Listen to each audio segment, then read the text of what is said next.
Hope everyone is doing well on this Fist Pump Friday, Fireball Friday, Fired Up Friday, and Fried Chicken Friday. Just posted a new episode of Who's to Blame, the podcast. You can get on Anchor on my social media platforms on Facebook, Who's to Blame, Instagram, Who's to Blame, the podcast, and on Twitter at W2B Dre Montez. So it's up there. Check it on out. What a heck of a week we've had. On Wednesday, my guy, my NASCAR driver, Martin Truex, won the race in Martinsville. Yes, all right. NASCAR did what they had to do as Bubba Wallace made a statement concerning the Confederate flag out there and NASCAR's steps moving forward. They even did the blackout car for Bubba Wallace. Then later on that day, the Major League Baseball 2020 draft got underway. But before we get into that, has anyone seen the movie Inside Game? It's an NBA movie. It's out there for you. It's about the NBA ref who allegedly got into a situation with his friends and they profited off some games in the NBA. Now, the way the story is depicted in the movie, I get it. You got to sell tickets. You got to get the interest. I remember when this story came out. I remember there was a great article about it in Sports Illustrated. But what I didn't know, they brought light to it as I was watching the movie and Googling right along with the movies. I love Googling with the movie when it's a true story. I got to Google right along with it. They get a great job in picking the characters to play these roles. They look like the real life people. They really did capture that. But my thing is this. The ref really said and believes that he never made a bad call. How many times have we said, while watching sports, there's a foul on every play. There's a carry on every play. When you're watching sports, but the reason it's not called is it slows down the game. It takes away from the actual performance of the game. So all he did, according to the movie and transcripts and the book, everything he said, even while serving his 15 months in prison, he never made a bad call. He just called it every time someone did it because they were doing it all the time.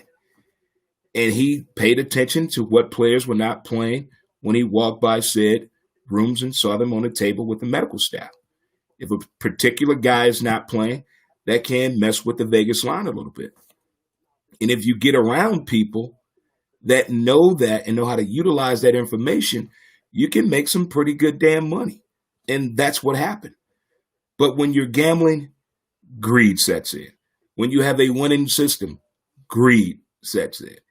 When you're doing well, cocaine sets in. And all those things set in with them and it brought them all down. But as I've been pointing this out, a lot of movies I've seen, that people don't understand what the other person does.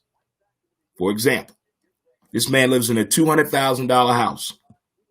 He moved there just to put his daughter in a best public school ever. Then the wife wants to put her in another school, $50,000 a year. Not college, high school, private high school. So now he has to figure out a way to make more money. So who's to blame for him going down that dark alley? The wife put it in his head.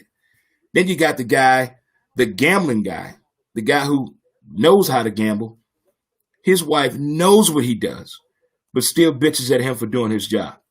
I didn't get that. See, again, they're not understanding what each other does when they get together. And then when they get together, there's no respect. But I want to see what the NBA is going to say about this movie. For one, the NBA implemented gambling. You can gamble on NBA games now. So it makes you want to think, if this did not happen, would the NBA have settled on gambling as quickly as it did? Or did it have a lot to do with the new commissioner, Adam Silver? The new commissioner, because he knows a lot about the up-and-coming youngsters in sports. So maybe Adam Silver really had a little game on this. I don't know. But check out the movie. Let me know what you think when it comes to the NBA, gambling, and the way they portrayed it in the movie. Let me know what you think about that. I really do want to know what you think about that. As well, I want to talk about, the NFL.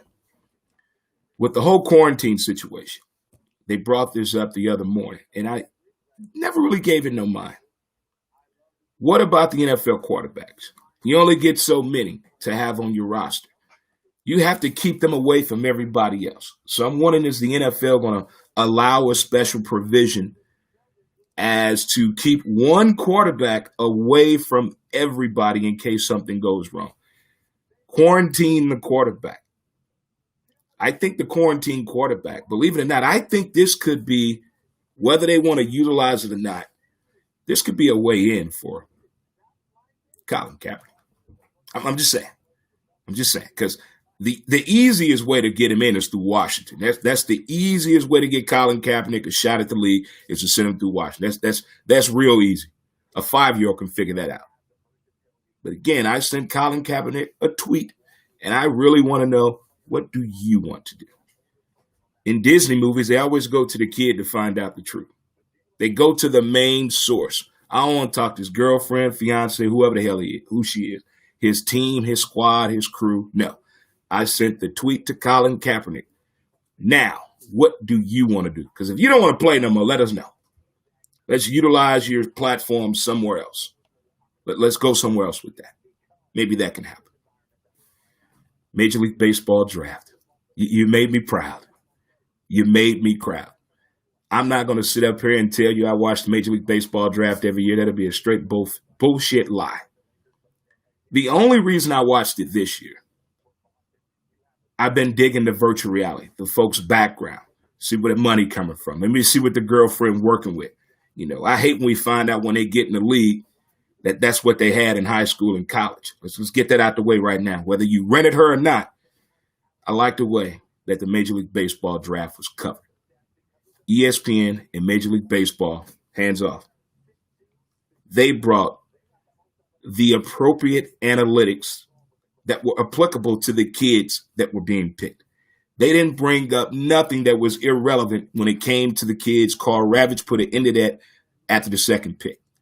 Don't get on here trying to compare these young kids with these Hall of Fame type ball players. It's not fair. It's not fair at all. You can compare the numbers, but don't compare the actual player to these kids. Let's let them finish progressing. If you play baseball and you're a coach, they gave you hints. They told you what not to do. If you're playing high school baseball right now and you're trying to get on the map and you cannot travel that much as far as playing tournament ball, work on your mechanics, submit videos.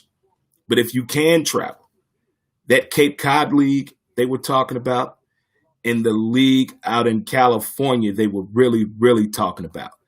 And if I was still able to legally drive due to my vision, I would love to travel and hit up some of these high school baseball tournaments that they were highlighting during the baseball draft. I like that. I like how they pointed out some of the sexy words out there. Good hand and eye coordination. His hips move well. The swivel is right there. But the most importantly thing that Eduardo Perez said, the head doesn't move. On most of the key hitters they were talking about, the head does not move. They were giving some great tips out there. And then the stories about these kids. There's one out there I'm concerned about. I'm not going to say his name. I'm just going to follow him. The Cardinals didn't pick him. That's a good damn thing. But Jessica Mendoza said this young man is unique. He's 18 years old. He doesn't play video games. He doesn't date. He's not on social media. Those are like characteristics of a serial killer. You know what I mean? No. And I got to applaud this, bring it up. We got to talk about it. In the barbershops I've been throughout my life, the man cave, talking about baseball with my African-American friends, with my black friends, with the brothers. When it comes to baseball, where are the black people at in baseball, Dre? Who's the face of baseball for black people, Dre? Well, I tell you what, Major League Baseball showed up and showed out with the talent that they picked when it comes to minorities and African-Americans. They showed up and showed out. And each one had brought something very unique to the game, and I love the presentation, how they brought their team with them. Because the majority of the players, their high school season was cut short. Before us, the future of African-American baseball players, I like the way that Major League Baseball kind of got the push going. We still got a long way to go now. That was just a little tip. That was just a little dab of sugar right there. We got a long way to go, long way to go. But I like the moves that were being made. I liked how they gave each player their due diligence and respect to spotlight their highs, their very, very great highs. They really never talked about anybody lows. They showed these stats where that's where he's at now, but they really explain what projectile pitching really means, projectile performance, elite athlete. They broke everything down to its purest form where you felt good about the person that your team selected. Again, these are not guys that are going straight to a major league roster. It's going to take some time. There may have been 5 guys that could really go on a major league roster right now and get in there.